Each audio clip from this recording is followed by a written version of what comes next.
Hello everyone. Today we are reading its book The Power of Purity. The day is 30th. My name is Violetta and I'm Mohanji Acharya. So tonight's topic are nature and nourishment. The 5 elements and man's rituals. Man has always been curious about how life works. If you look back, all the rituals, customs and traditions are formed based on man's perception of his own existence. The ancient man worshipped nature and all its elements because they all had some effect on his existence. Slowly he learned to take care of himself and protect himself from the raw elements. He even dared to venture into unsafe zones such as the oceans and the poles where extreme and irregular conditions and elements prevailed. Men worshipped them, thanked them, and kept his superiority complex under control. His thinking mind started creating hierarchies. He found that one element surpasses every other element and has the capacity to burn to ashes anything that comes its way, fire. He found that this element can be used as a good vehicle to transport offerings to other deities. The prayers are to appease various deities and offerings are placed into the fire with a request of safe delivery to end recipient. Thus rituals, homas, formed. Men found that the water element can control Agni, which is fire, but it gets contaminated in the bargain. Agni is the only element that survives any kind of contamination irrespective of whatever it digests.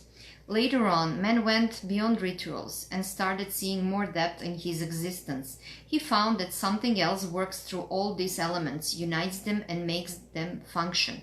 He found ether, subtler than air, fire or water. Ether is intangible but highly relevant. This way he started meditating on the unseen. In short, man's rituals and customs are the outcome of his quest to know the secrets of his own existence. They are based on his interpretation of reality and his effort to build bridges between himself and the Creator. For a long time, God was external entity and men worship external gods including fire and airs. Various manifestations were created based on man's understanding of this entity. Then men started creating specific mantras for specific idols. It was established that when chanted in particular way, the mantras create healing vibrations. Man was slowly understanding the secrets of creation. Soon people's concentration started falling onto themselves. They started looking into themselves and the changes happens in themselves with the mantras, chantings, offerings and all kinds of rituals. This led to contemplation and meditation. With regular practice, the seeker slowly became the sought. A sadhak becomes a master. Sadhak means aspirant. The men who lived during the Vedic time were in tune with the subtleties of nature. They understand the nature with its season, flora and fauna.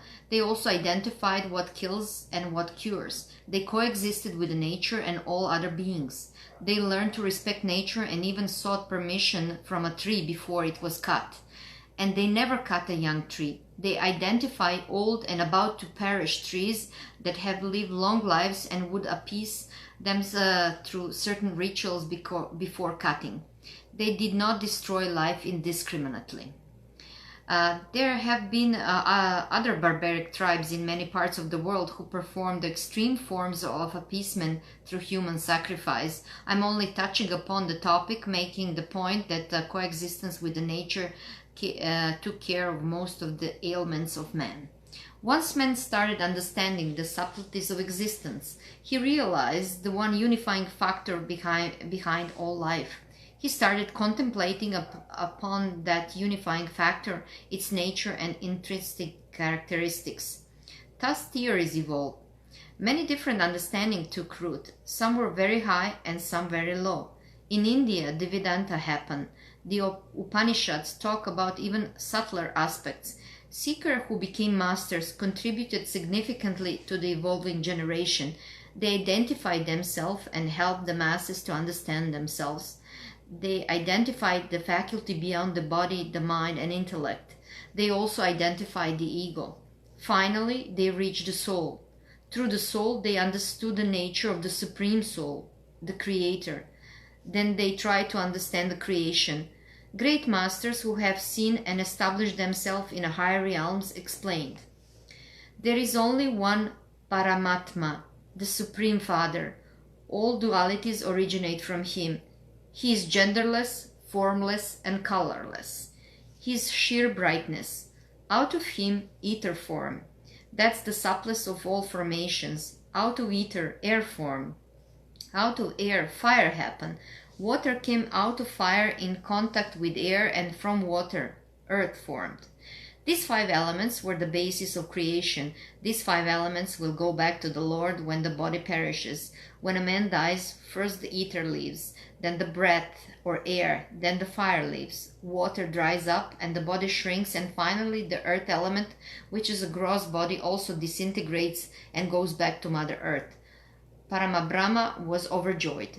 The base is created, and with this base, billions of options for creation became possible.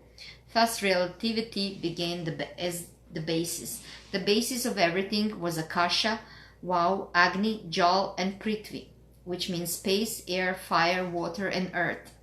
Awareness brought man immense wisdom. He started seeing the difference between real and unreal. He started seeing the drama or divine plane behind individual existence. Progress was inevitable. Animal and mankind. The question. Animals usually live a prescribed existence in a specific way. How is mankind different? Mohanji answer. Who said mankind is different? Most of us also live in a prescribed or formatted way. Birth, education, job, marriage, children, old age, death. This is the way life goes. If we fall off the line of existence, we are considered freaks. If this is the way we live, what else we are doing? I'm talking about the gross mankind. There are a few who choose to be different. They talk about alien matters. As early as we can, we kill them so that they can live peaceful without hindrance. We also love to glorify the dead, as they will stay peacefully within the frames that we have created for them, decorating the walls of our living rooms. They also add to our personal flavor as a hint of level of evolution. We criticize and ridicule the living who gave us all he got without any expectation, just out of love and compassion. This is also human nature. Thankless is human nature. Animals are usually thankful. They express gratitude the way they can. We kick anyone we can to achieve a personal glory. So who is better than whom? What is our superior intellect for? In the forest there are predators and prey. In our society also there are predators and prey. Those who are weak and cannot run fast, they fall prey to the predators. In society, the confused and are devoured by the intelligent. In nature, there is both shallow glamour and deep truth. It exists in society too. We are all essentially the same. The only difference is the superior intellect and the ability to express emotions. We are probably better actors than animals, while animals do not have pretensions. That's all. The real difference happens only when a man rises above all others and shows light to many others to reach higher realms. This means the real difference happens only when man attains godhood by developing and nurturing the God in himself. Everybody has this potential. Otherwise, it is only a question of degree, variation of intellect and expression, just like various species in the forest. Human beings have the same pattern of existence as animals. In animals, it is very visible. They take birth, eat, drink, migrate if necessary, live in groups, support each other, have children, become weak and die. Man also has the same, but in a more sophisticated way. The major difference between an animal birth and human birth is the possibility of enlightenment available for humans. Animals are not worried about knowledge, contemplation, or meditation. They just follow the patterns the nature has set for them. Man also is actually helpless. He is also under the illusion of ownership of action. He constantly feels and says, I did that. Or without me it would have not happened, etc. Ownership becomes ego. Ego becomes a burden and a reason for rebirth. What's wrong with terrestrial existence? Nothing's wrong. This is another plane of existence. This is denser. The denser the plane is always illusory, and because of man is caught up in duality all the time. He moves like a pendulum between happiness and sorrow. He is never at peace. He travels to other places in search of peace. The same man in different location, no peace, only more stress. Migration does not help, addiction does not help, relationships do not help. Some turn to meditation. The mind chatters all the time and meditation does not help either. Some go to gurus or masters for quick remedy. True masters tell them to listen to their own soul instead of others. Others take their money and leave them even more miserable. This is our existence. The only difference is that we are more sophisticated than animals. They do not have as many worries as we have. Man binds them, tortures them, and kills them. Man gives them worries. Leave them alone. Nature look after them. Vegetarian food. Question. It is scientifically proven that plants also suffer. They also respond to love and care. So vegetarian food is in a way destruction of life. Mohanji answer. Not quite. The fruit of the plant, whether it is tomato, brinjal or mango, it's reproductive mechanism of the plant. These are produced by the plant to keep the species alive. Just like millions of flowers bloom and only about 30% become fruit, all the seed inside of tomato do not become plants. When you pluck tomato, the plant is not in agony of destruction. It is somewhat like cutting your nails. The nail is dead cell, and it does not hurt when you cut. Likewise, almost all the fruits and vegetables which face the sun or which exist above the ground are the seeds of the plant. There is sufficient and even excess of such seeds on each plant.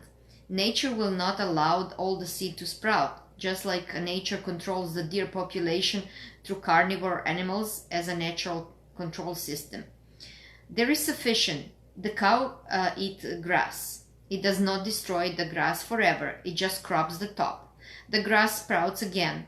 Rain falls to help the growth. Sun gives the energy. The cycle goes like that. If you destroy a plant just so you could eat one of its fruit, then we say it's similar to destruction of animals' life. We could anticipate similar pain and suffering for both. If you pluck a few leaves or few fruits, it does not really affect the plant. The question: if all became vegetarians, would there be sufficient food to eat? Mohanji answer: if we do collective farming and proper distribution, there will be sufficient food. Countries are hoarding grain. People are greedy. Many cultivation areas are used up to create animal feeds, to grow grass and all that kind of stuff. If there is a will, there is a way. In Indian tradition, the sattvic food habits were based on philosophy of ahimsa, non-violence. Those who followed this principle never ate dead organisms. They only ate vegetables which were exposed to the sun, grew without fertilizers or chemicals. They cooked food only for the time they needed and never ate yesterday's food, which was considered as a poison. Even if we cut a vegetable, it still has aura. It never loses its aura. A dead animal loses its aura as soon as the soul leaves the body. So in order to answer the question, yes, there can be sufficient food for all, provided we do a bit of revamping of our current system. Question: are you vegetarian? Mohanji answer: yes, I am. Question: what about plants? Mohanji answer: in our tradition, eating roots like carrot or beet was considered as mediocre because it destroys the plant. We used to consume only the fruit or vegetable that have seen the sun. They are alive, for sure. Plucking a fruit does not kill the plant. The plant is not in agony, as the fruit eventually has to fall off the tree and it enjoys its selfless service. Trees are also called sages in meditation. They give shelter and shade to both a weary traveler and a woodcutter who comes to chop its branches alike. It stays completely neutral. All embodied souls need nourishment. If that nourishment is achieved without destroying the right to live of another being, we will not add to our karma. You are what you eat. Your nature will change accordingly. In order to gain sattvic nature, we must eat sattvic food. That's the highest guna possible for normal occupant of the earth. Once we are in perpetual turiya state, we could probably live on sunlight too. Question. You mentioned in one of your earlier blogs that animals can feel like we do. You had also suggested that we must see everything as a part of ourselves. I'm not able to do that. How do we go about it? Mohanji said, nothing can be forced.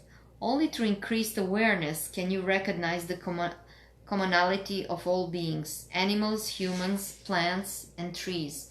Creatures living on land and those that live in the water, all of them have come out of the same Father. That Father is the Universal Father, the Supreme God. God is energy, pure energy, divine, intelligent energy. All the beings on the earth or on all possible places are part of His energy. All the beings on the earth, if you eat an animal, you are eating your own brother or sister. In order to understand our existence and the coexistence with other creatures, we must understand the nature of God. In order to understand the nature of God, we must understand the nature of our own soul. Just like a drop of seawater has all the qualities of the entire sea, this unit of soul that exists in our body has the qualities of the Supreme Soul, the Father, Allah, or Parabrahma.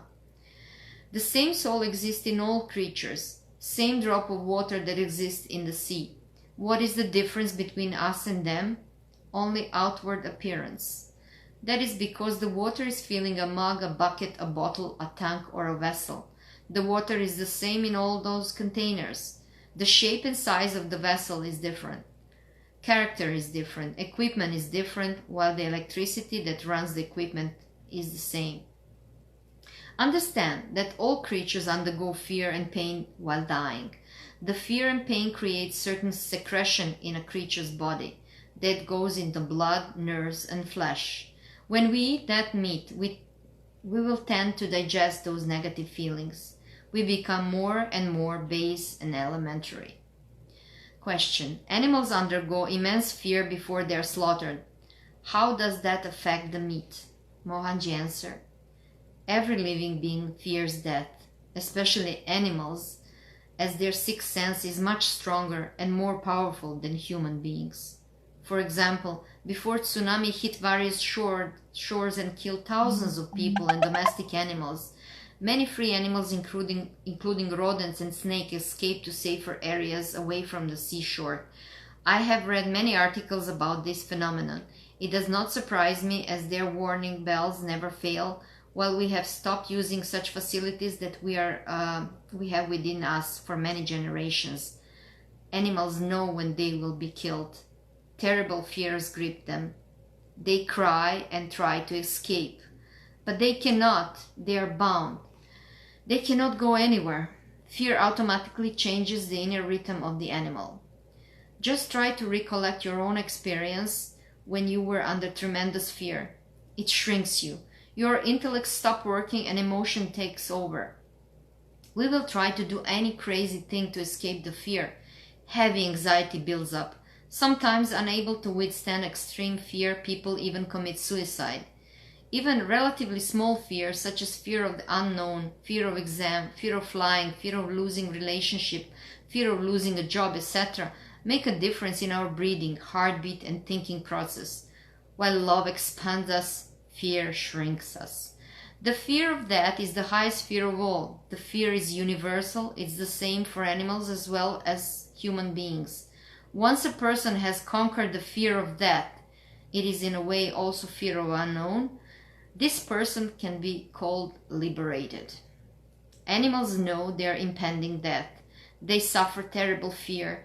Fear creates toxins in their body or activates the toxins of their body. This also affects their nervous system and definitely muscles, which we call meat. There is a saying that fear even stops the circulation of blood. Literally, the animals experience this. Before they actually die, they smell death. They see death. When they understand that they cannot escape from death, they mentally resign or surrender to their own fate. It is kind of a semi-conscious insensitivity. And as soul leaves their body, it is confused, state of pain and fear. It is also very likely that the soul could be earthbound for some time. As we consume the meat of this animal that has undergone tremendous pain and fear, we also absorb the same effects into our own system. This is because our body is made of cells, and each cell is a unit which is alive. Each cell represents bigger you. Meat consists of dead cells because the prana or the soul element has gone out of the body of that animal. The last emotion while the soul exited was confusion based on fear and pain. This gets imprinted in the cells of the meat. This is what we consume. Hence, it gets transferred into our system too. People say, you are what you eat. The animal that was programmed to live is put to death. It does not know why it's dying. The worst is the case of the lambs that await slaughter in a butcher shop, dogs that are tortured before slaughter in Korea to soften their meat, chicken awaiting death en masse in front of the chicken stalls, etc. They know very well why they are kept there. I'm sure some of you have read Autobiography of a Goat, which I have posted in this group earlier. The goat, in fact the lamb, was a human and voracious lamb eater in its past life. Suddenly, it saw itself reborn as a lamb in a new life after leaving the human body. The lamb's soul saw its own meat cooked and served to its children of previous life when he was a human. So in a way, his own children consumed their father's meat. This is an example of how karma works. Question. I have effectively cut down on my consumption of animal products as you had suggested, and it is indeed giving me tremendous lightness and peace. But those I try to convey the same message to do not accept it. What is your technique? What makes people try what you suggest? Mohanji said, I practice what I preach. That is the secret. I try to lead by example as much as I can. Yet, when I'm suggesting certain things by observing the aura of the person who is asking the questions, those will be pertaining to the individual only, and that I cannot practice. So, on the one hand, I live by what I preach. On the other hand, I become a perfect mirror to the seeker. He can see himself clearly in that mirror, and if he chooses, correct himself. He need not to look at the backside of the mirror, which is my personality. He should be satisfied with what he sees in the mirror, as that is the only reality that is applicable to him. Regarding consumption of animal products, I have no objection if someone consumes animal products with a perfect awareness. This means your job is to put the thought in the mind of consumer. Whether they choose to follow the path or not is none of your business. By awareness, I mean that the animal that died to appease your appetite was alive a few hours ago. It suffered tremendous pain and agony at death. It was bound and helpless. It was killed against its will. It craved for freedom and life. We deny them all that. It may have been denied even sunlight, food, and water. Thus, we kill for the sake of our appetite. If you watch PETA videos or Meet Your Meat and Earthlings on YouTube, you will know what I'm talking about. Our insensitiveness and cruelty towards animals and birds also gets translated into our very own existence. We become cruel to our own brethren. We wage wars at home and outside.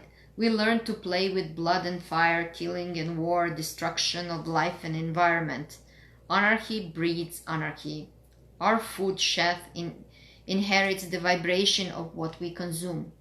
Now, what I'm saying is, let people eat meat with a perfect awareness, if it is part of their karmic agenda. Do not suppress your desires. By increasing awareness, if the desire dies out by itself, let it happen. If you suppress desires, they will bounce back sometime. Some people are proud of being meat eaters. I only sympathize with their folly or ignorance. Meat means dead animal. Anything dead has no prana or universal life force. If you take a picture of meat with a Kirlian camera, you will not see any aura. If you take a picture of vegetable cut into pieces, it still has an aura. This is the difference. Consumption of meat only induces tamas or inertia. It also slows down spiritual evolution. When a man evolves further and further, he automatically drops his cravings for tamasic food, including alcohol and meat, because sattvic stature and tamasic food habits cannot coexist. Do not worry. You can only choose your own habits. Tell others. If they understand, well and good. If they do not, it's still all right. Lead by example, not by words. Thank you. This was everything for tonight. Have a good evening. Bye-bye.